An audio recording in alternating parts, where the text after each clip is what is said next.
కేబినెట్లోని కొందరు మంత్రులకు క్లాస్ తీసుకున్నారు ఏపీ సీఎం చంద్రబాబు. ప్రభుత్వం అమలు చేస్తున్న సంక్షేమ పథకాలు, విధానాలు ప్రచారం చేయడంలో ప్రతిపక్ష పార్టీ చేస్తున్న అసత్య ప్రచారాలను తిప్పికొట్టడంలో మంత్రులు సరిగా స్పందించడం లేదంటూ చురకలంటించారు. కేబినెట్ సమావేశం అజెండా ముగిసిన అనంతరం రాష్ట్రంలోని తాజా రాజకీయ పరిస్థితులపై మంత్రులతో కాసేపు చర్చించారు సీఎం చంద్రబాబు.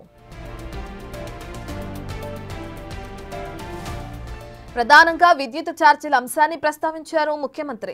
గత ప్రభుత్వంలో అమలులో ఉన్న ట్రూ-అప్ ఛార్జీలు 1 యూనిట్ విద్యుత్కు 13 పైసలకు కూటమి ప్రభుత్వం తగ్గించింది. ఈ నిర్ణయం వల్ల దాదాపు 980 కోట్ల మేర ప్రజలకు లబ్ధి జరిగింది. ఇంత పెద్ద నిర్ణయం తీసుకుంటే దానిని ప్రజల్లోకి తీసుకువెళ్లడంలో మంత్రులు వైఫల్యం చెందారని తీవ్ర అసంతృప్తి వ్యక్తం చేశారు ముఖ్యమంత్రి. ఇక పలువురు మంత్రులు వారి శాఖల్లో అమలు చేస్తున్న విధానాలను ప్రజలకు చేరేలా సక్రమంగా ప్రచారం చేయడం లేదన్న అభిప్రాయం వ్యక్తం చేశారు చంద్రబాబు.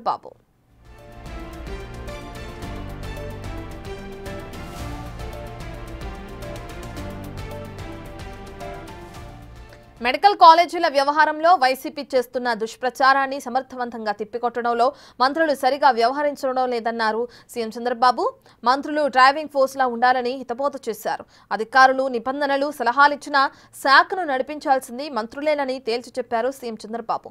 ఎన్నికల్లో పోటీ చేయాల్సింది మంత్రులే కానీ అధికారులు కాదనే విషయం గుర్తుపెట్టుకోవాలని సూచించారు సీఎం చంద్రబాబు.